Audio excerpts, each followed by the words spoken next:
उठो हिंद के वीर सपूतों, अपने वतन का सम्मान करो। भारत माँ की धरती से शिक्षा का उपकार करो। भारत माँ की धरती से शिक्षा का उपकार करो।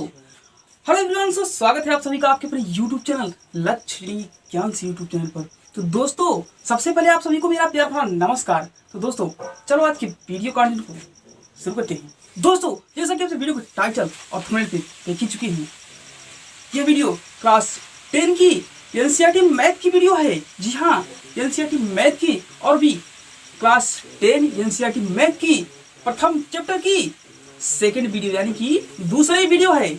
इससे पहले के लेक्चर में, ठीक है ना, यानी कि इससे पहले की वीडियो हम सभी ने क्लास 10 एनसीईआरटी मैथ के प्रथम लेक्चर को देखा है, और उस लेक्चर के अंतर्गत हम लोगों ने क्लास 10 एनसीईआरटी मैथ के प्रथम चैप्टर को, यानी कि जो है वास्तविक संख्याओं का, उसके अंतर्गत हम सभी ने क्या किया था, उसके अंतर्गत हम सभी ने अपनी पूरी संख्या पद्धति को देखा था, और उसी के अंतर्गत हमारा आता है चैप्टर जो कि है वास्तविक संख्याओं का। तो इस तरह से दोस्तों, हमारा अच्छी प्रकार से वास्तविक संख्याओं का चैप्टर क्लियर हो गया था, और हम लोग ये समझ भी गए थे कि वास्तविक संख्याएं क्या होती हैं। वास्तविक संख्याएं क्या होती हैं कि वे संख्याएं जो परिमेय संख्याओं और अपरिमेय संख्याओं के मेल से बनती हैं, उनको हम बोलते हैं वास्तविक संख्याएं। ओके, इतना तो क्लियर हो गया। तो दोस्तों, अब हम लोग क्या करते हैं, अब हम लोग इसके आगे बढ़ चलते हैं, और हम सभी आज की इस वीडियो लेक्चर में हम सभी यूक्लिड विभाजन प्रमेयिका और यूक्लिड विभाजन एल्गोरिथम को कंप्लीट करेंगे। तो वीडियो बहुत ही इंटरेस्टिंग होने वाली है, और चैनल पे नए प्लीज चैनल को सब्सक्राइब कर दो, क्योंकि यहाँ पर आप सभी को ऐसा ही कंटेंट मिलते रहते हैं। तो दोस्तों, चलो बिना टाइम को वेस्ट करते हुए अच्छी प्रकार से शुरुआत कर लेते हैं, और हम सभी आज सबसे पहले देखते हैं यूक्लिड विभाजन प्रमेयिका को, ठीक है ना। उसके बाद देखेंगे यूक्लिड विभाजन एल्गोरिथम को किस प्रकार से होता है, अच्छी प्रकार से, बिल्कुल अच्छी प्रकार से क्लियर करेंगे। बस आप लोग किस यही रिक्वेस्ट है, वीडियो के लास्ट तक जरूर बने, ओके, ठीक है ना। तो दोस्तों, यूक्लिड विभाजन प्रमेयिका को समझने से पहले बस थोड़ा सा, बस उससे पहले बस एक छोटी सी इंफॉर्मेशन, यानी कि एक छोटे से तथ्य को समझ लेते हैं, जो कि आप लोग बहुत पहले से ही जानते हो। बस उसी को रिवाइव करना है, ओके, बस उसी का रिवाइव करना है बस। इसके बाद हम लोग अपने यूक्लिड विभाजन एल्गोरिथम, यानी कि ये यूक्लिड विभाजन जो प्रमेयिका है उस पर बढ़ चलेंगे, ओके, ठीक है ना। तो चलो यहाँ पे हम लोग पहले उस कॉन्सेप्ट को देख लेते हैं, जो कि है छोटा सा, ठीक है ना। चलो देखते हैं। तो दोस्तों, वो जो हमारा कॉन्सेप्ट है, वो कॉन्सेप्ट है भाग का। किसका है? भाग का। जी हाँ दोस्तों, इससे पहले ही, यानी कि आप लोग बहुत पहले से ही जानते हो कि भाग को कैसे लगाया जाता है, या भाग को कैसे हल किया जाता है, जानते हो ना। बिल्कुल अच्छी प्रकार से आप लोग जानते हो कि भाग को कैसे हल किया जाता है, ठीक है। तो उसी पर हम लोग सबसे पहले चर्चा कर लेते हैं, ठीक है ना। तो यहाँ पे हम लोग लिखेंगे दोस्तों, हम लोग क्या करते हैं, यहाँ पे सबसे पहले लिखते हैं भाग, ठीक है ना। यहाँ पे भाग, अब इसको अगर इंग्लिश में देखोगे तो इसको बोलेंगे डिवीजन, DIVI, ओके ना। अब यहाँ पे चलो देखते हैं भाग को। तो क्योंकि दोस्तों, आप लोग जानते हो कि भाग को कैसे लगाया जाता है, भाग को कैसे हल किया जाता है, आप लोग बहुत पहले से ही जानते हो, तो बस उसी को रिवाइव करते हैं हम लोग ना। तो यहाँ पे कैसे लिखा होता है भाग, जैसे यहाँ पे है आप लोगों के सामने, अब यहाँ पे लिखा है, जैसे ये हो गया अपना 40, यहाँ पे हो गया 10। अब इसी प्रकार से यहाँ पे है 100, और यहाँ पे है 13, और यहाँ पे है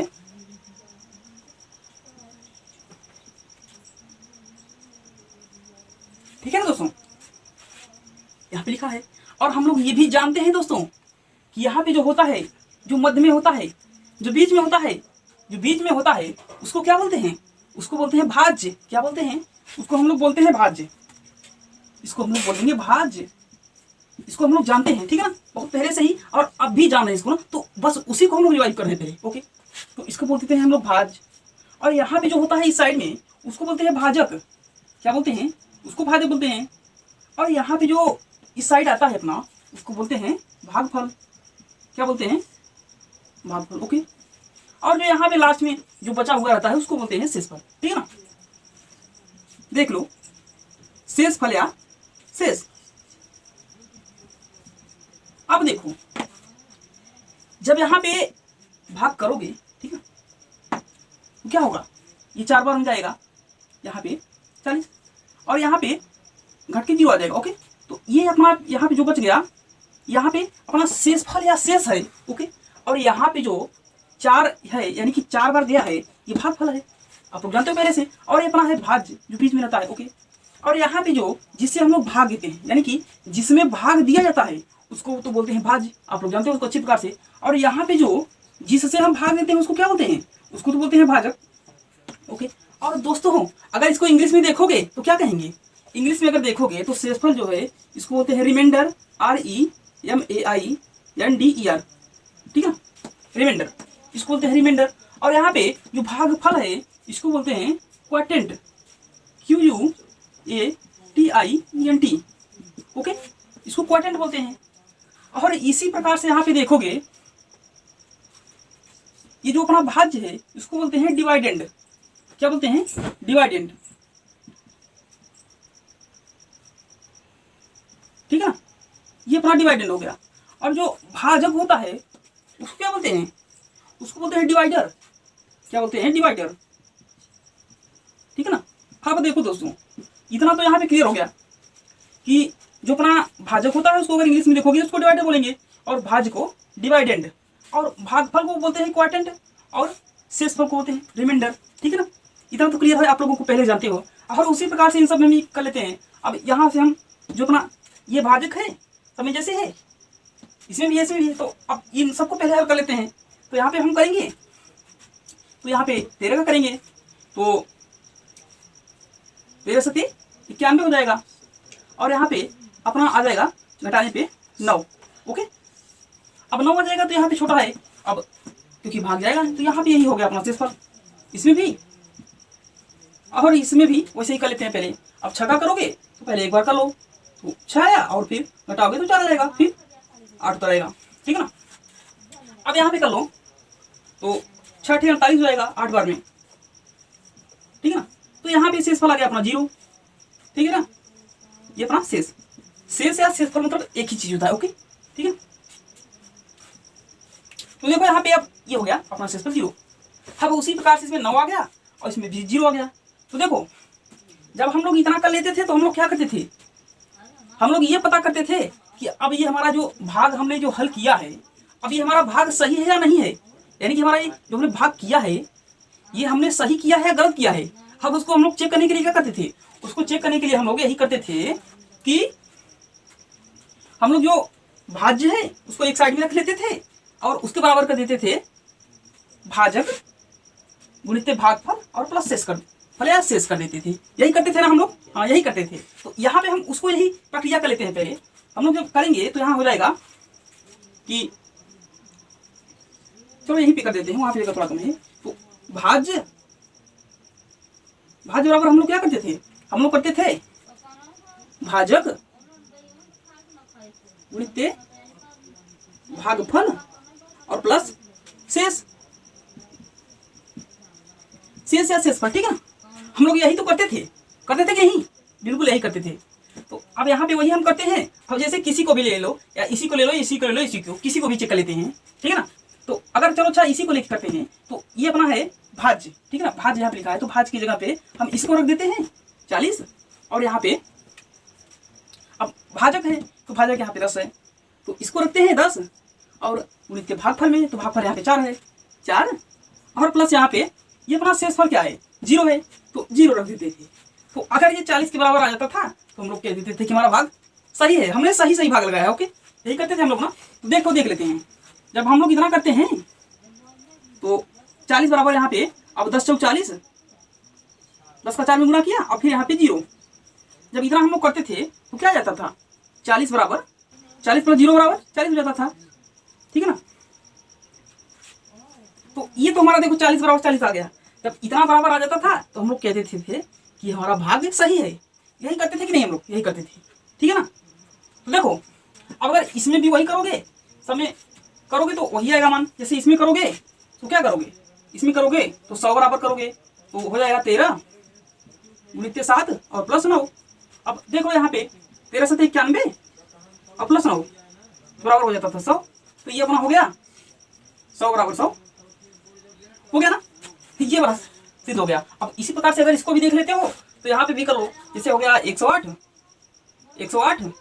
बराबर 6 गुणित 18 और प्लस 0। तो देखो अब 108 है बराबर 6 का अगर 18 बार करोगे क्या होगा, या 18 का 6 बार ही कर लो तो 18 छक्का 108 और प्लस 0, ठीक है ना। तो 108 बराबर 108। तो देख लो दोस्तों यहाँ पे भी बराबर आ जाता था। जब ये सब बराबर आ जाते थे तो हम लोग कहते थे कि हमारा भाग सही है, सही कि नहीं, सही है। और यदि यहीं पे हमारा दोनों पक्ष अगर बराबर नहीं आता था तो हम कहते थे कि हमारा भाग गलत लगा हुआ है, ठीक है ना। वो कैसे, अगर मान लो यहीं पे हम थोड़ा सा समझ के लेकर लेते हैं। जैसे यहाँ पे मान लीजिए यहाँ पे 18 है ना, अब हम 18 की जगह क्या कर दें, अगर यहाँ पे हम 17 कर दें, क्या 17 अगर कर दें और अब चेक करेंगे तो हमारा बराबर नहीं आएगा, तो हम क्या करेंगे कि हमारा भाग गलत है, सही नहीं है। वो कैसे, वो देख लो यहाँ पे। अब यही प्रक्रिया यहाँ पे उठा के करते हैं। तो 108 बराबर जब करेंगे क्या करेंगे, 6 गुणित 17 और प्लस 0, ठीक है ना। जब हम इतना करेंगे, अब देखो अब 108 बराबर, अब 17 का 6 में करो या 6 का 17 में कितना आएगा, 17 85, 17 छक्का 102, कितना हुआ 102 और प्लस 0। तो देखो 108 बराबर 102। अब ये बताओ दोस्तों, ये 108 बराबर 102 हो सकता है क्या, 108 बराबर कभी 108 है, ये नहीं है। तो जब यहाँ पे नहीं आता था इतना तो हम लोग कहते थे कि ये भाग गलत है। जब इसके बराबर आ जाएगा तो हम लोग कह देंगे ये सही है। यही हम लोग पूरा करते थे कि नहीं, यही करते थे ना, यही करते थे हम लोग पहले से, ठीक है ना, और अब भी याद है, ठीक। तो चलो अब इसको इतने पे ही यानी कि छोड़ देते हैं और फिर हम आगे की ओर बढ़ते हैं और पहुंचते हैं अपने यूक्लिड विभाजन प्रमेय का भी, ठीक है ना।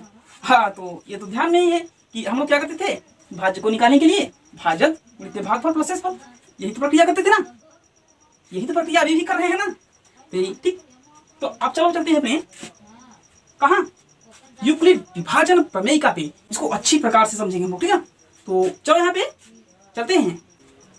तो दोस्तों अब हम लोग चलो समझते हैं अपने मेन टॉपिक को, जो कि है यूक्लिड विभाजन प्रमेय का, क्या है, जो कि है यूक्लिड विभाजन प्रमेय का, ठीक है ना। तो चलो यहाँ पे यूक्लिड विभाजन प्रमेय का की ओर ध्यान देते हैं। आप लोग प्लीज वीडियो के लास्ट तक बने रहें और वीडियो को बीच में छोड़ के ना जाएं, ठीक है ना। और आप लोग बिल्कुल ध्यान देकर इस टॉपिक को समझने का प्रयास करें, ठीक है। बिल्कुल अच्छी प्रकार से क्लियर हो जाएगा। आप लोग बस केवल लास्ट तक बने रहें और अच्छी प्रकार से ध्यान से समझने का प्रयास करते हैं, ठीक है ना। तो चलो देखते हैं यहाँ पे।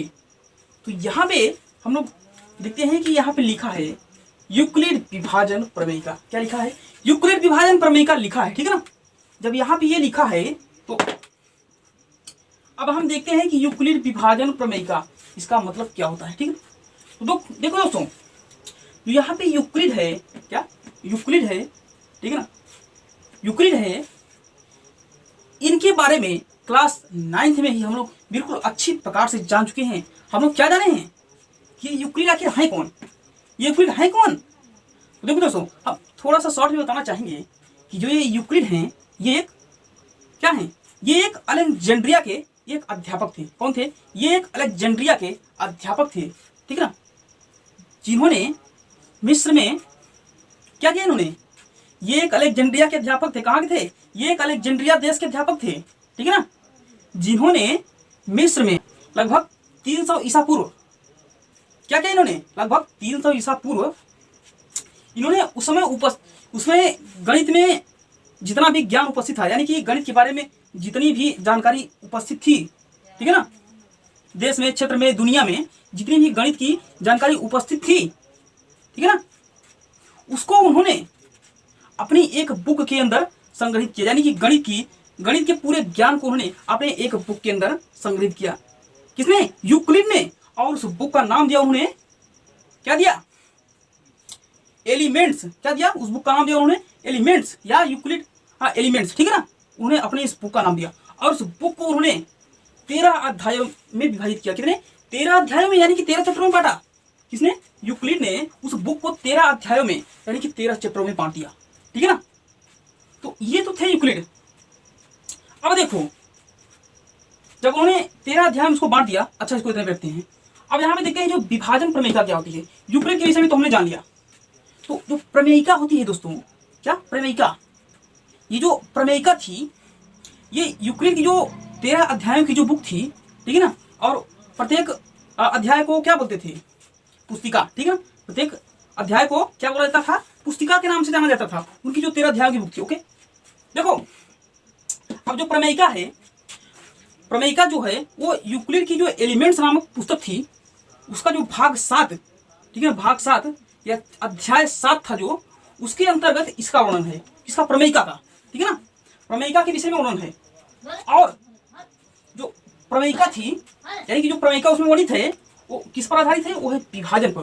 किस पर? विभाजन पर, यानी कि बंटवारे पर, डिवाइडिंग पर, ठीक है ना, विभाजन करने पर आधारित है। इसलिए वो प्रमेयिका है, ठीक है ना, जो प्रमेयिका है उसको विभाजन प्रमेयिका बोला गया या बोला जाता है, ठीक है ना। इस कारण से उसको विभाजन प्रमेयिका बोला जाता है। और जो प्रमेयिका है या जो विभाजन प्रमेयिका है वो यूक्लिड के पुस्तक में संग्रहित है। किसके?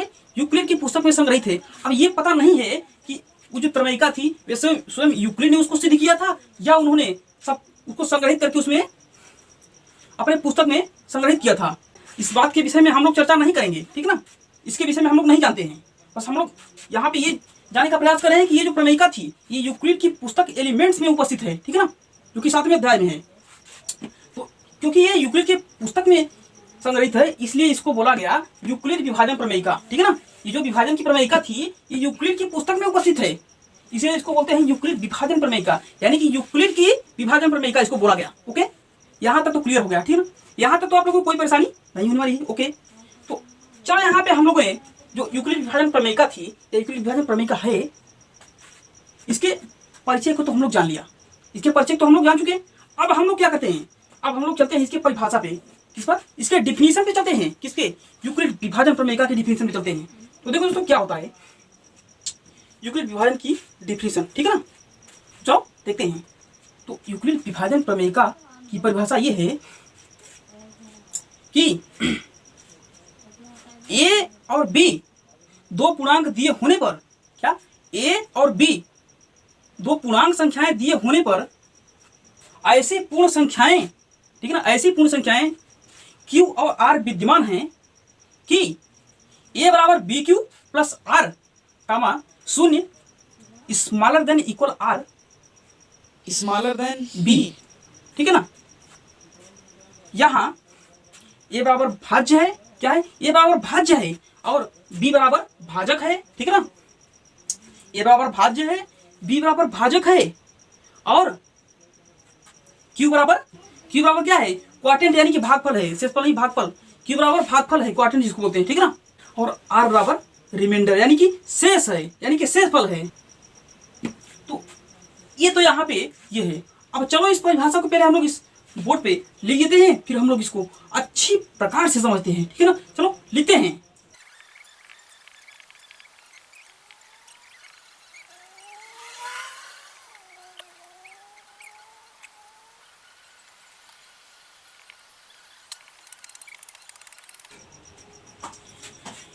तो दोस्तों यहाँ पे हम लोगों ने यूक्लिड विभाजन की जो प्रमेयिका है उसकी परिभाषा को इस प्रकार से दर्शाया है। आप लोग देख लीजिए कि दो धनात्मक पूर्णांक ए और बी दिए होने पर, कौन सी? दो धनात्मक पूर्णांक ए और बी दिए होने पर ऐसी पूर्ण संख्याएं Q और R विद्यमान है कि ए बराबर बी क्यू प्लस आर कामा शून्य smaller than equal R smaller than B, ठीक है ना।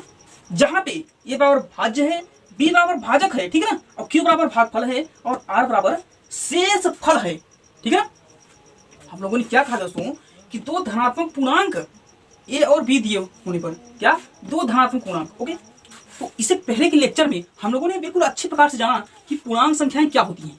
क्या होती हैं पूर्णांक संख्याएं? हम लोगों ने जाना दोस्तों कि पूर्णांक संख्याएं वे संख्याएं होती हैं जो पूर्ण संख्याओं, किसके? जो पूर्ण संख्याओं और ऋणात्मक संख्याओं के मेल से बनती हैं उनको हम बोलते हैं पूर्णांक संख्याएं। क्या बोलते हैं? पूर्णांक संख्याएं। तो यहाँ पे उन्हीं की बात हो रही है कि दो धनात्मक पूर्णांक ए और बी दिए होने पर, ठीक है ना, दो धनात्मक पूर्णांक ए और बी दिए होने पर ऐसी पूर्ण संख्याएं। अब यहाँ पे पूर्ण संख्याओं की बात की गई है, तो पूर्ण संख्याएं कौन होते हैं?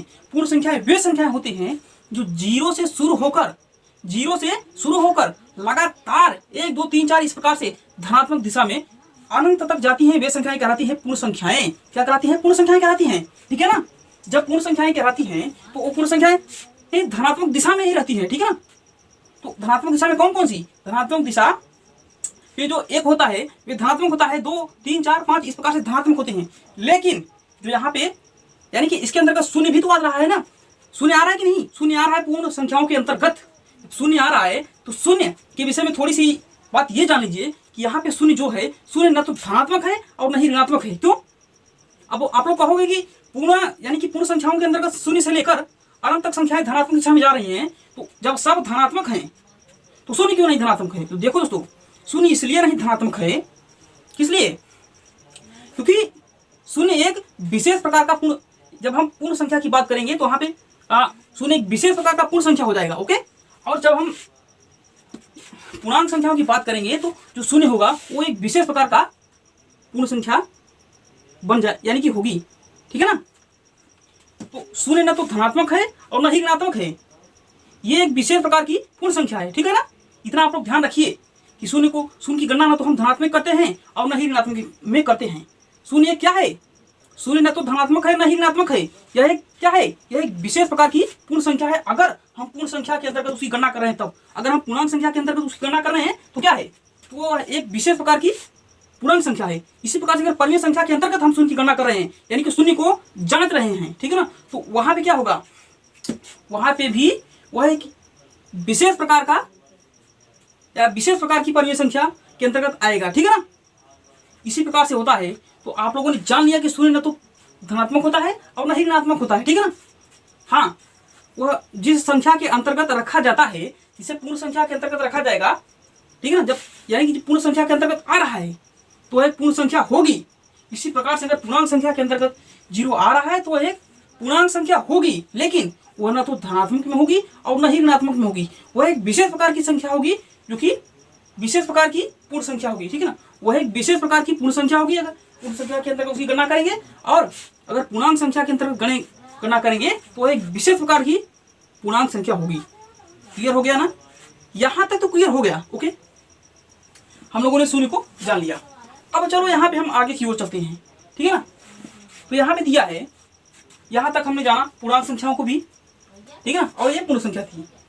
तो जब इस प्रकार की स्थिति बनती है कि दो धनात्मक पूर्णांक ए और बी दिए होने पर ऐसी पूर्ण संख्याएं क्यू और आर विद्यमान हैं। कैसी? कि ए बराबर बी क्यू प्लस आर।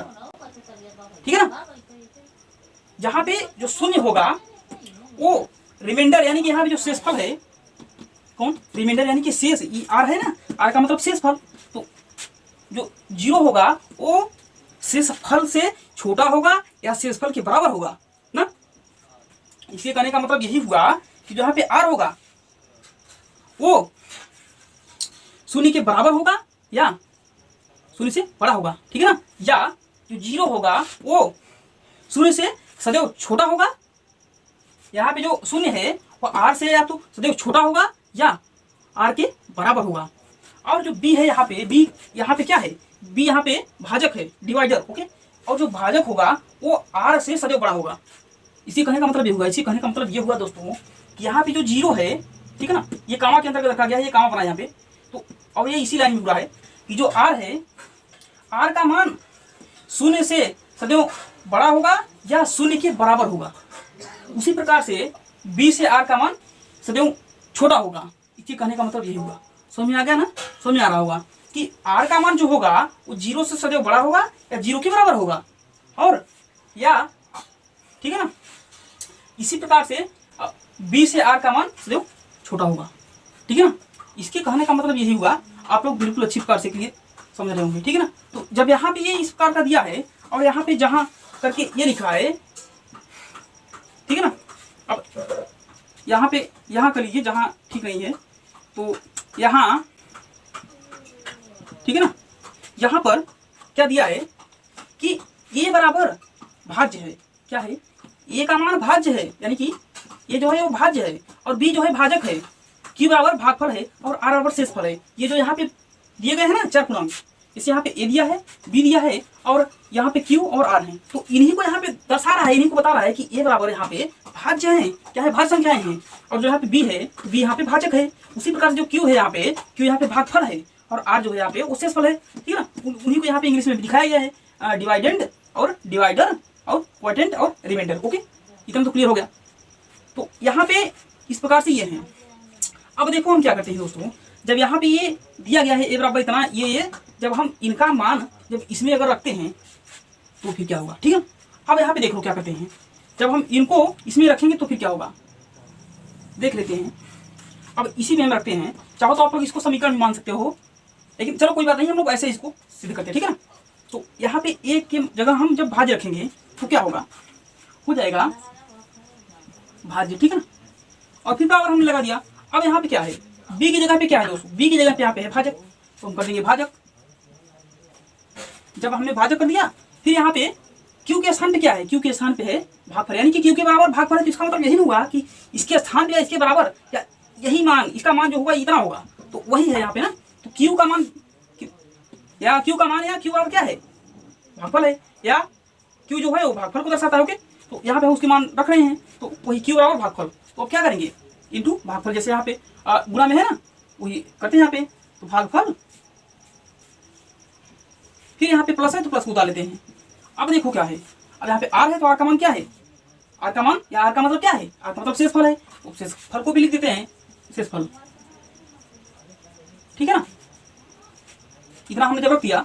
अब चलो इसको भी लिख देते हैं वहीं पे। ठीक है ना, जब हम करेंगे तो जीरो लिखेंगे, और जीरो स्मॉलर देन इक्वल किसके बराबर, आर के बराबर, तो आर क्या है, आर शेषफल है, तो लिख देंगे शेषफल,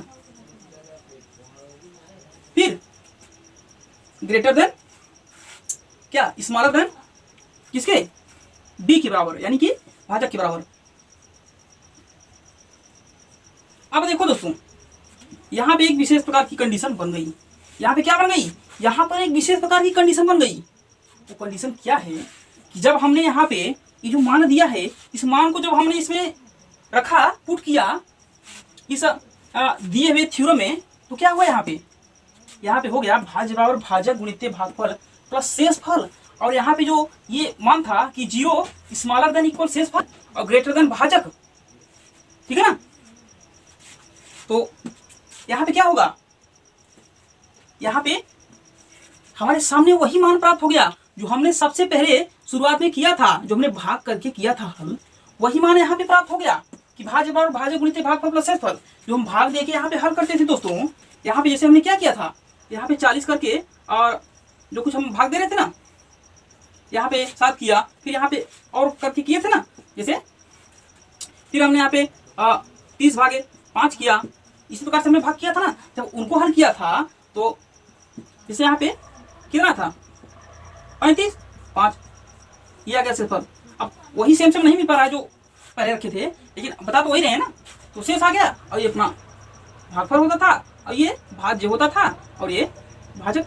जो हम लोग निकालते थे पहले दोस्तों, हम लोग क्या करते थे, इसकी तुलना करते थे ना कि हमें अपने भाग को चेक करना है। हम अपने भाग को चेक करने के लिए क्या करते थे, हम लोग अपने भाग को चेक करने के लिए वही करते थे, हम लोग लिखते थे कि भाज्य बराबर भाजक गुणित भागफल और प्लस शेषफल, शेषफल या शेष। ओके, यही चीज तो करते थे ना जब हम यहाँ पे मान रखते थे। अब इसी को जैसे यहाँ पे रखोगे तो भाज्य बराबर क्या है 40 बराबर है। अब यहाँ पे करोगे क्या होगा 7 गुणित 5 प्लस 5, तो क्या होगा यहाँ पे हो गया ना 35 प्लस 5 बराबर 40। यही तो होता था ना, 40 बराबर 40 होता था कि नहीं, यही होता था। तो जब यही होता था जो हम लोग पहले करते थे, इतना अपने भाग को चेक करने के लिए कि हमारा भाग सही है या गलत। जब सही आ जाता था तो हम लोग कहते थे हमारा भाग सही है, जब गलती आ जाता था बराबर नहीं था तो कहते थे भाग गलत है। तो वही चीज यहाँ पे तो प्राप्त हुआ है, जो यहाँ पे है कि भाज्य बराबर भाजक गुणित भागफल प्लस शेषफल। तो यही तो यहाँ भी है ना कि भाज्य बराबर भाजक गुणित भागफल प्लस शेषफल प्राप्त हो गया कि नहीं, हो गया ना। और ये यहाँ पे जो है जीरो स्मॉलर देन इक्वल शेषफल और ग्रेटर देन भागफल, तो इसमें भी तो वही आ रहा है, इसमें भी तो वही आ रहा है दोस्तों, इसमें भी तो ये आ रहा है। हम इसको भी ये लिख सकते हैं कि 0 ग्रेटर देन आर और ग्रेटर देन बी कर सकते हैं कि नहीं? कर सकते हैं। अब बी यहाँ क्या है? बी अपना भाजक को दर्शाता है, आर यहाँ पे क्या है? आर यहाँ पे शेषफल को दर्शाता है, और 0 तो जानता ही हो। तो देखो जब इतना हो गया तो यहाँ पे चलो हम उसको कर लेते हैं। अब इसको देखते हैं ना, तो क्या करेंगे? 0 हम पहले रख लेंगे और ग्रेटर देन इक्वल, इसका मतलब होगा कि इसके बराबर या क्या इससे बड़ा, ठीक है ना। तो देखो अब हम क्या करेंगे, आर का मान है, तो आर का मान कितना है? आर का मान कितना है? आर का मान है क्या है? 5 है, 5 ना, जब 5 रखती है, और इससे बड़ा होगा बी का मान, तो बी का मान यहाँ पे क्या है? बी का मान यहाँ पे 7 है। तो देख लो, अब ये बताओ ये भी यहाँ पे सिद्ध हो गया कि नहीं? इसके द्वारा ये भी सिद्ध हो रहा है और ये भी सिद्ध हो रहा है, यानी कि जो भाग किया हमने तो ये भी सिद्ध हो रहा है और ये भी सिद्ध हो रहा है इसमें, ठीक है ना।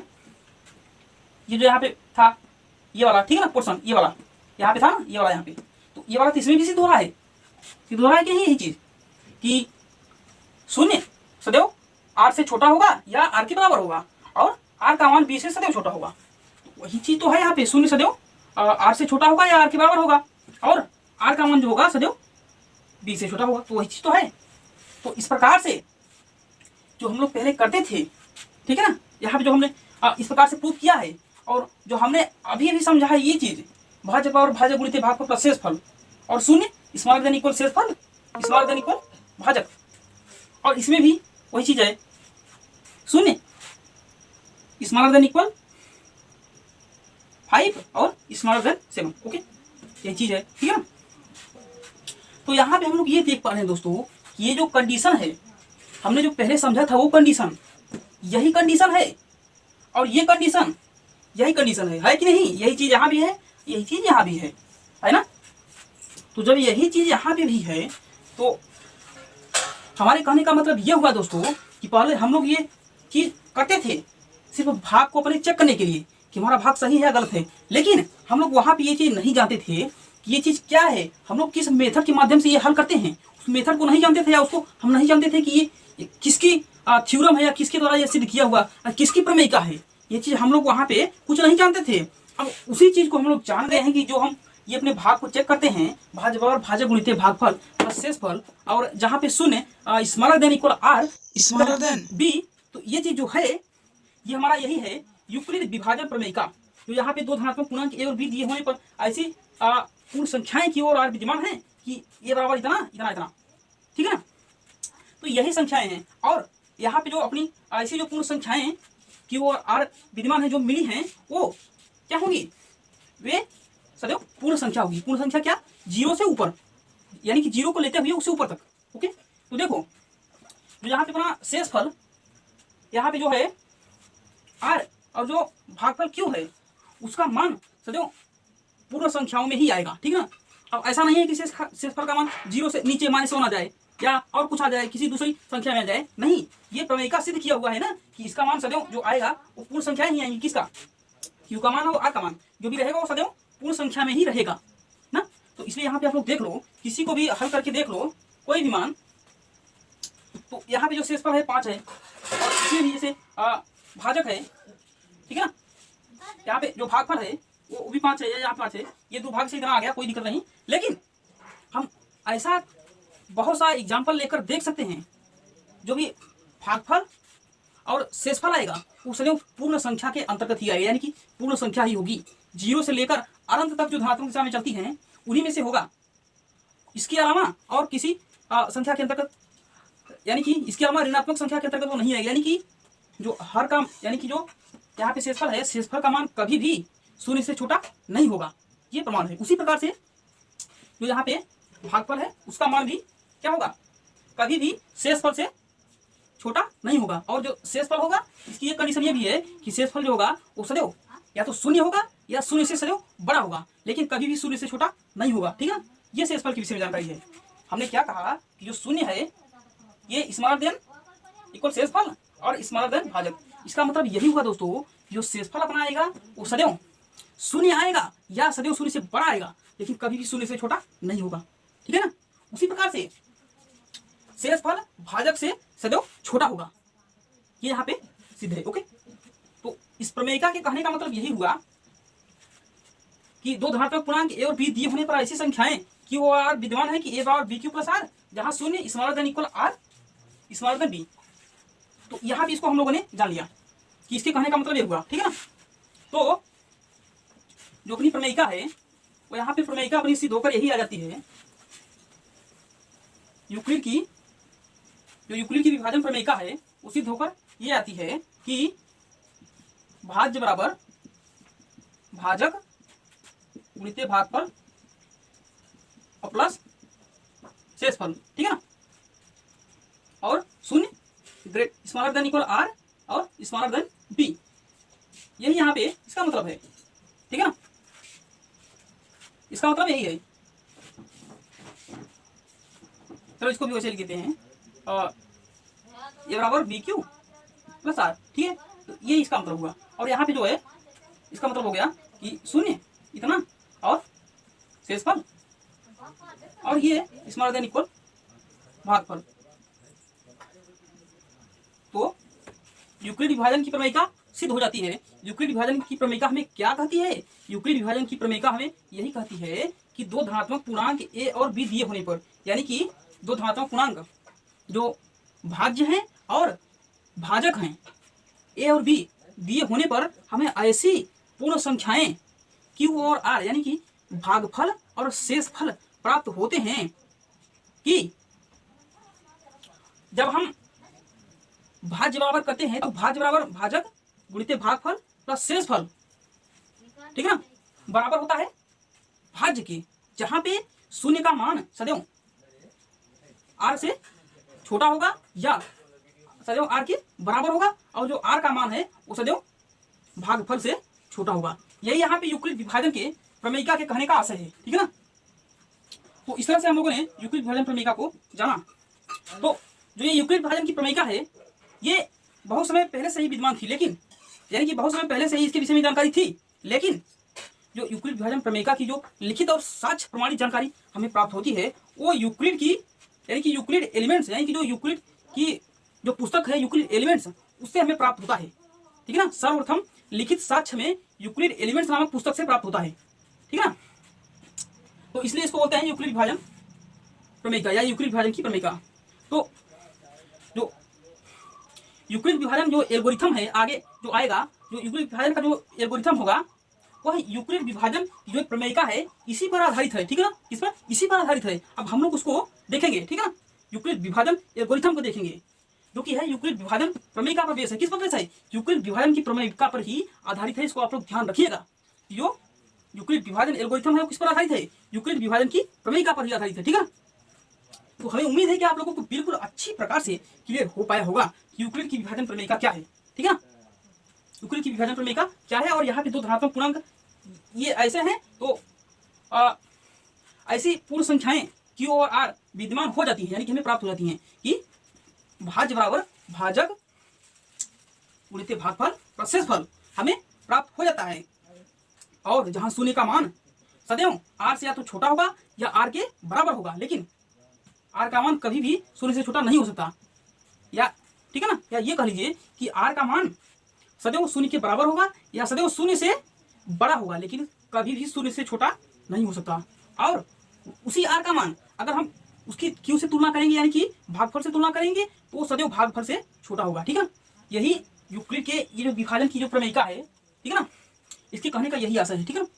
तो हमें उम्मीद है कि आप लोगों को बिल्कुल अच्छी प्रकार से ये क्लियर हो पाया होगा कि यूक्लिड विभाजन की प्रमेयिका क्या है। ओके दोस्तों, आज की वीडियो को यही रखना चाहेंगे कि आज का वीडियो, ठीक है ना, और यूक्लिड की विभाजन की जो प्रमेयिका है इसको आप लोग सीख लिए होंगे कि ये क्या है। ये यही है कि दो धनात्मक पूर्णांक ए और बी जो हैं यही है यहाँ पे ना, कि जो यहाँ पे सिद्ध किया हुआ है, ठीक है ना। तो यही यहाँ पे है यूक्लिड विभाजन प्रमेयिका, लिख देते हैं यहाँ पे।